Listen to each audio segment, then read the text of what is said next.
it's easy for us to get caught up in living for other people. I know it's something that I've dealt with in the past.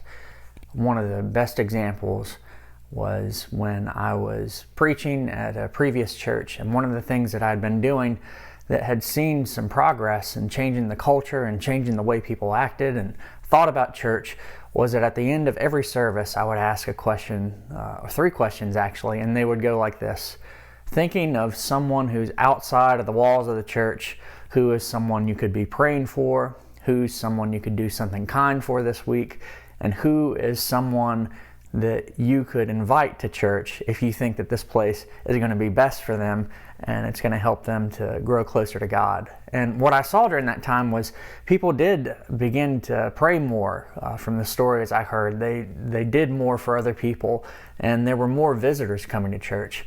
But fast forward about a year later, and we had an anonymous survey, and one of the comments that I got was, all right, we get the point. We don't have to hear these same questions every Sunday. We know what we ought to be doing. And after I read that, I got a little self-conscious, and so I stopped asking those questions. And it didn't happen immediately, but as time went on, the most obvious thing that happened was that people stopped inviting other folks to church as much.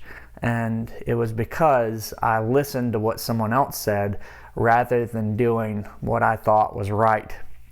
And this comes across in all sorts of venues. You see it in one of my favorite stories in the Bible is the contrast between King Saul and King David. King Saul got in all kinds of trouble because he kept on worrying about what other people thought. In fact, I think it wouldn't be far-fetched to say that it drove him crazy and made him do some very strange things. But the place where this all came to a head was when they were invading and they were plundering a city that they had just destroyed. And God said, don't take any of the stuff, destroy it all.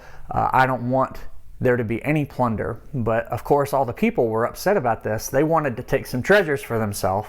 And so Paul had on one hand God saying this one thing, and I think that's true for us. Sometimes our conscious or our internal voice, the Holy Spirit, we know the right thing to do, and yet there are other people around us that crowd that voice out, and we stop thinking about it. Sometimes it's not even like a conscious choice. We just do what other people expect us to do, and we deal with the consequences. And the consequences for Saul were that he was no longer God's chosen king. And this comes across again in all aspects of life. One of the places that it shows up quite a bit is in sports. I really like mixed martial arts. I like jiu-jitsu. I love the chess match that goes on, and I love watching it. And there was a fight way back early on in MMA compared to now at least, where Bas Rutten and Ken Shamrock were fighting, and Ken Shamrock was on the ground and Bas Rutten was standing up.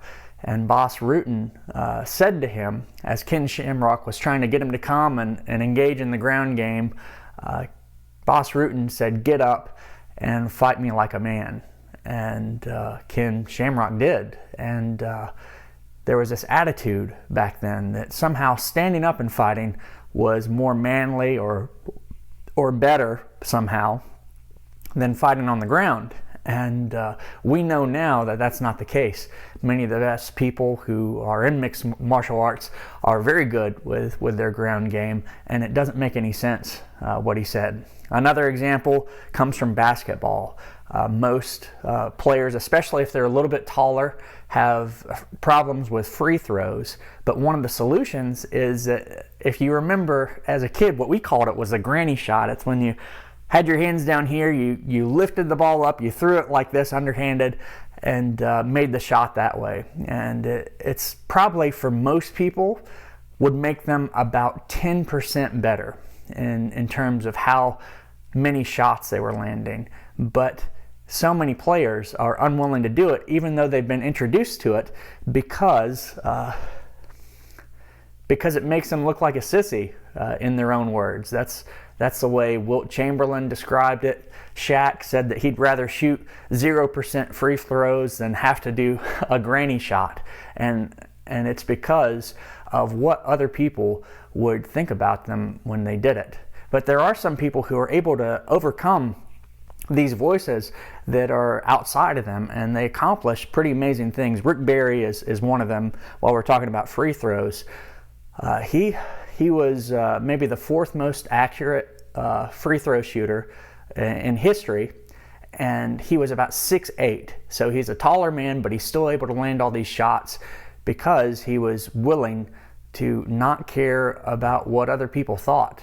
Early on in his career, he heard someone from the stands making fun of the way that he shot, and somebody else standing next to this person, and he heard him clearly, said, well, he makes the shots, so why make fun of him?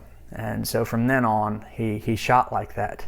King David, in contrast to Saul, so many of the stories, his greatest moments, are stories of him just not caring about what other people thought.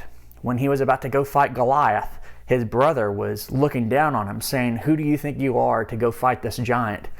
But he didn't listen to that. When the Ark of the Covenant was returned from the Philistines, when they captured it, and he got to spend some time around it, in addition to making all the appropriate sacrifices in his mind, he was so happy that it came, he danced in public.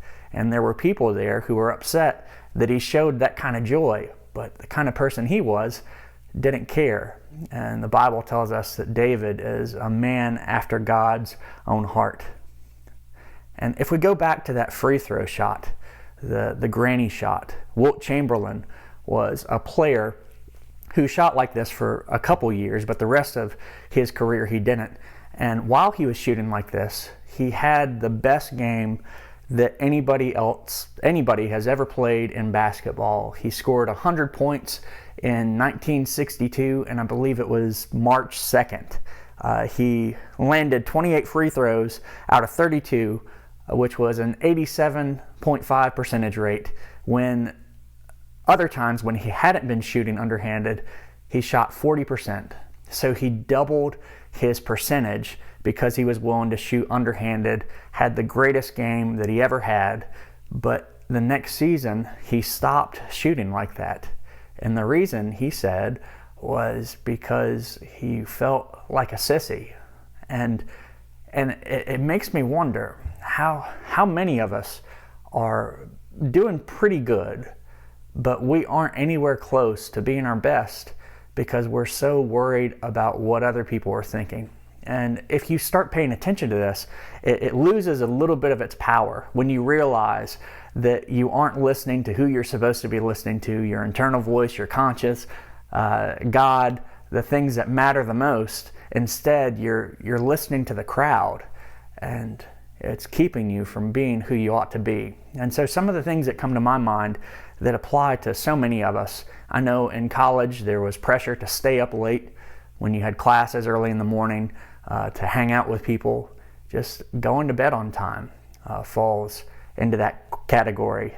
Keeping up with TV shows is some of the pressure that I feel. I hear people talk about these great shows, and I want to watch them so that I can talk about them. But really, I mean, is that how I ought to be spending my time?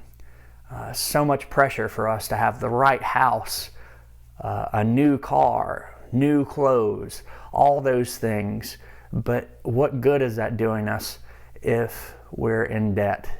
And so I wonder, what is it that might be holding you back? I know some of the things that hold me back, but if we just recognize it, shine some light on it, and pay attention to the fact that it's happening, it loses so much of its power. Thanks.